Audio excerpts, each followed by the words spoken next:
મંદિરમાં મૂકેલી આ 5 વસ્તુઓ બને છે ઘરમાં કંકાસનું કારણ. તિજોરીમાં નથી ટકતું ધન, જાણી લો સાચો વાસ્તુ નિયમ. વાસ્તુશાસ્ત્રના નિયમોનું પાલન કરવાથી જીવનમાં સકારાત્મક બદલાવ આવે છે. સૌ કોઈ સુખી, શાંતિપૂર્ણ અને સમૃદ્ધ જીવન જીવવા માંગે છે. પરંતુ જ્યારે વાસ્તુશાસ્ત્રના કેટલાક નિયમોનું પાલન ન કરવામાં આવે તો જીવનમાં સુખ શાંતિ નથી રહેતી. જીવનમાં સુખ શાંતિ અને સમૃદ્ધિ માટે દરેક વ્યક્તિ ભગવાનની પૂજા કરે છે. ભગવાનની પૂજા માટે ઘરમાં એક વિશેષ મંદિર પણ બનાવવામાં આવે છે. ઘરમાં નિયમિત પૂજા પણ કરવામાં આવે છે. પરંતુ ઘણીવાર તેમ છતાં ઘરમાં શાંતિનો અભાવ હોય છે. તેનું મુખ્ય કારણ મંદિરમાં વાસ્તુ દોષ હોઈ શકે છે. તો આવો જાણીએ જ્યોતિષ શાસ્ત્ર પાસેથી જાણીએ કે મંદિર સાથે જોડાયેલા કેટલાક વાસ્તુ દોષો વિશે, જે ઘરમાં અશાંતિ અને ઝઘડાનું કારણ બને છે. અને જો મિત્રો તમને અમારો વિડીયો ગમે તો લાઈક, શેર, સબસ્ક્રાઇબ કરો. ધન્યવાદ. માતા પિતાનો ફોટો. વાસ્તુશાસ્ત્ર અનુસાર ઘરના મંદિરની પાસે અથવા ઘરના મંદિરમાં પૂર્વજો અથવા પિતૃઓની તસવીરો ન રાખવી જોઈએ. જો ઘરમાં ભગવાનની સાથે પિતૃઓની તસવીરો રાખવામાં આવે તો ઘરમાં ક્લેશ રહે છે અને ભગવાન પણ નારાજ થઈ જાય છે. ફાટેલા ફોટો.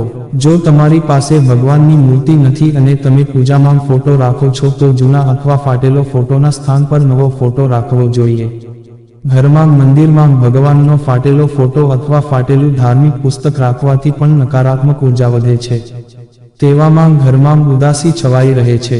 ભગવાન પર ચડાવેલા સૂકા ફૂલ પણ મંદિરમાં ન રાખો. એક કરતાં વધુ શંખ. વાસ્તુશાસ્ત્ર અનુસાર મંદિરમાં એકથી વધુ શંખ ન રાખવો જોઈએ. ઘણા લોકો પોતાના મંદિરમાં એકથી વધારે શંખ રાખે છે પરંતુ વાસ્તુશાસ્ત્રની દૃષ્ટિએ આવું કરવું ખોટું છે. ખંડિત મૂર્તિ. વાસ્તુશાસ્ત્ર અનુસાર ઘરના મંદિરમાં ભગવાન રૂપ સ્વરૂપની મૂર્તિને ક્યારેય સ્થાપિત ન કરો અને સાથે જ ખંડિત મૂર્તિ પણ ન રાખો. આવી મૂર્તિની પૂજા કરવાથી ઘરમાં આર્થિક મુશ્કેલીઓ વધે છે. પૂજા સામગ્રી. વાસ્તુશાસ્ત્ર અનુસાર પૂજા દરમિયાન ઉપયોગમાં લેવાતી પૂજા સામગ્રી ઘરના મંદિરમાં ન રાખવી જોઈએ. તેમજ મંદિરની દરરોજ સફાઈ કરવી જોઈએ. જો ઘરનું મંદિર અસ્વચ્છ અથવા ગંદુ હોય તો ઘરમાં ક્યારેય સુખ શાંતિ નથી આવતી. તો મિત્રો તમને અમારો આ વિડીયો પસંદ આવ્યો હોય તો લાઈક, શેર, સબસ્ક્રાઇબ કરવાનું ભૂલશો નહીં. આવા નવા વિડીયો જોવા માટે અમારી YouTube channel Gujarati Hindi motivational સ્ટોરીને સબસ્ક્રાઇબ કરો. બાજુમાં રહેલ બેલ બટન ક્લિક કરો તેથી તમને અમારા નવા વિડીયોની નોટિફિકેશન મળે. ધન્યવાદ. નોંધ: આ વિડીયોમાં આપેલી કોઈ પણ માહિતીની ચોકસાઈ અથવા વિશ્વસનીયતાની ખાતરી આપવામાં આવતી નથી.